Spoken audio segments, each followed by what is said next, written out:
আবু সাইদ হত্যা মামলা নিয়ে কথা বলতে এই মুহূর্তে আমাদের সাথে যুক্ত হচ্ছেন আন্তর্জাতিক অপরাধ ট্রাইব্যুনালের প্রসিকিউটর গাজী এম.এইচ. তামিম। জনাব এম.এইচ. তামিম, প্রথমে জানতে চাচ্ছি যে আবু সাইদ হত্যা মামলার তদন্ত প্রতিবেদনের সবশেষ কি অবস্থা? ধন্যবাদ আপনাকে।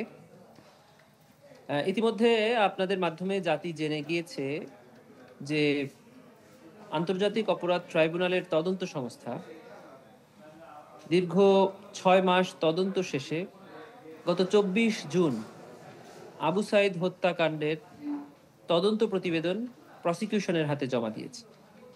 প্রসিকিউশন তদন্ত প্রতিবেদন গ্রহণ করেছেন।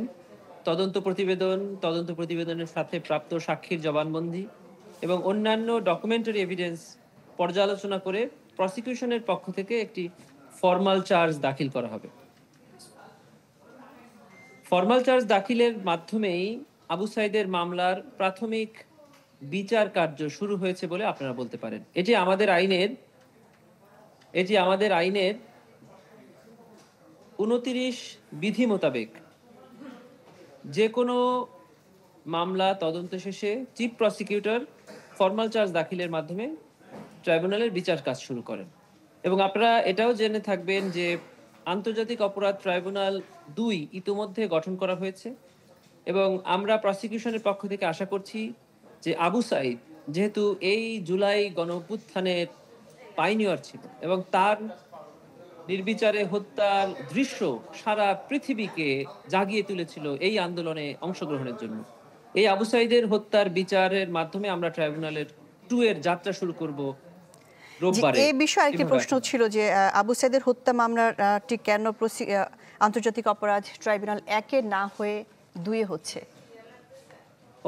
এটার জন্য আইনি কোনো বাধা নেই। ট্রাইব্যুনাল ১ এ ইতিমধ্যে সাবেক প্রধানমন্ত্রী শেখ হাসিনা সহ বেশ কয়েকটি মামলা চলমান আছে। ট্রাইব্যুনাল ২ গঠন হওয়ার পরে এখনো সেখানে কোনো মামলা চলমান হয়নি। ট্রাইব্যুনাল ২ গঠনের পরে প্রথম ফরমাল চার্জ রেডি হলো আবু সাইদের। তদন্ত প্রতিবেদন আমাদের হাতে আসছে আবু সাইদের। এজন্য আমরা যেটি প্রথম পেয়েছি ওটি ট্রাইব্যুনাল ২ এ দিচ্ছি, যেন বিচারটি নিরপেক্ষ হয় এবং দ্রুত সময়ের মধ্যে হয়। এজন্য আমরা ট্রাইব্যুনাল ২ এ দিচ্ছি। জি, আরেকটি বিষয় জানতে চাচ্ছিলাম যে এ হত্যায় ৩০ জনের সম্পৃক্ততার প্রমাণ পেয়েছেন। এই ৩০ জনের মধ্যে উল্লেখযোগ্য কারা কারা আছেন? জি, আসামির নাম আপনারা যতটুকু জেনেছেন আমরা অতটুকুই বলছি। এর বাইরে যারা এখনো গ্রেফতার হয়নি তাদের নাম ডিসক্লোজ করছি না আমাদের তদন্তের স্বার্থে, মামলার স্বার্থে। তবে কেন ৩০ জন আসামি এটুকু আপনাদের মাধ্যমে জাতিকে একটু জানানো দরকার। সেটি হলো আমরা ভিডিও দৃশ্যে দেখতে পেয়েছি যে কয়েকজন পুলিশ আবু সাইদকে সরাসরি সামনে থেকে খুব নিকট থেকে গুলি করেছে।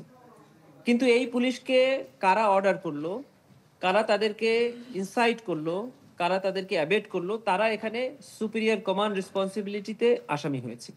এর বাইরেও আরো অনেক সিভিলিয়ান আসামি হয়েছে। তারা কারা? আপনারা জানেন যে ১৬ তারিখে আবু সাইদ শহীদ হওয়ার পর লোকাল থানাতে একটি মামলা হয়েছিল। সেই মামলার পরে আবু সাইদের পোস্টমর্টম হয়েছে। এই পোস্টমর্টমকে ৪ বার পরিবর্তন করা হয়েছে গভর্নমেন্টের বিভিন্ন কর্মকর্তা, বিভিন্ন দায়িত্বশীল ব্যক্তির ইনস্ট্রাকশনে।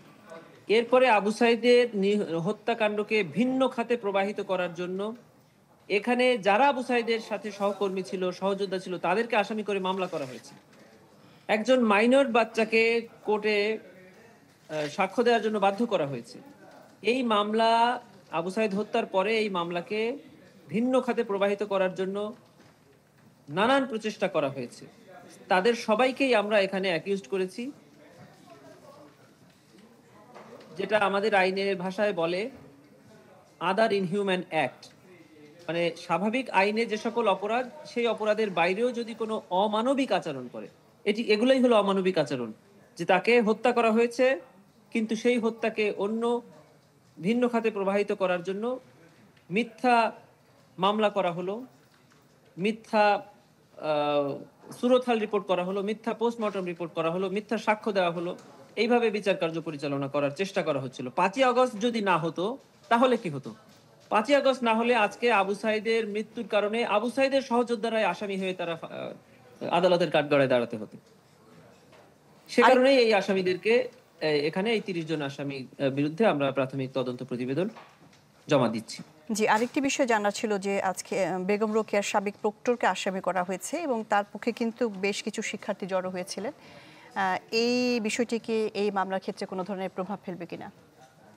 আচ্ছা, এটি যে কোনো মানুষের দাবি করতেই পারে। দেখেন আমাদের এই ট্রায়ালটাকে আমরা এই বাংলাদেশে আরো অনেক ট্রায়াল হচ্ছে। কয়টি ট্রায়াল নিয়ে আপনারা কথা বলেন? আপনারা তো সব ট্রায়াল নিয়ে কথা বলেন না। আমরা প্রত্যেকটি স্টেপ আপনাদের মাধ্যমে জাতিকে জানাচ্ছি। এবং যখন বিচার শুরু হবে আমাদের প্রত্যেকটি ডকুমেন্ট কোর্টে উপস্থাপনের সাথে, সাথে এটা আপনারা জাতিকে জানিয়ে দিবেন। এবং এই ঘটনার লাইভ ভিডিও আপনারা দেখেছেন, পুরো জাতি দেখেছে। এখানে গোপন করে অথবা লুকিয়ে অথবা কোনো নিরপরাধীকে অপরাধী সাজিয়ে বিচার করার কোনো সুযোগ নেই। এ বিচার হবে স্বচ্ছ, নিরপেক্ষ এবং সকলের নিকট গ্রহণযোগ্য বিচার।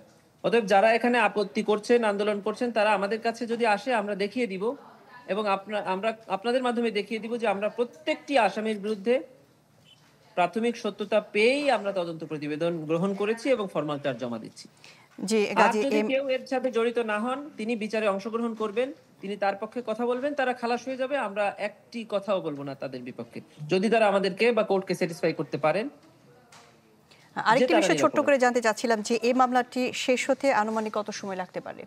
এটি হলো বিচারের বা ন্যায় বিচারের ক্ষেত্রে সবচেয়ে বড় প্রতিবন্ধকতা, যে আপনি যদি কোনো বিচারের কোনো পক্ষকে জিজ্ঞাসা করেন যে কতদিন লাগবে, ইভেন যদি কোর্টকেও জিজ্ঞাসা করেন যে এটা কতদিন লাগবে, এই অ্যান্সার যদি কোর্ট দিয়ে দেন বা আমরা দিয়ে দেই, এটি হলো ন্যায় বিচারের সবচেয়ে বড় প্রতিবন্ধকতা।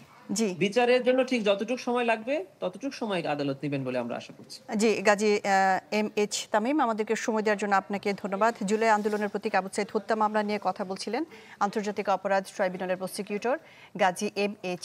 তামিম।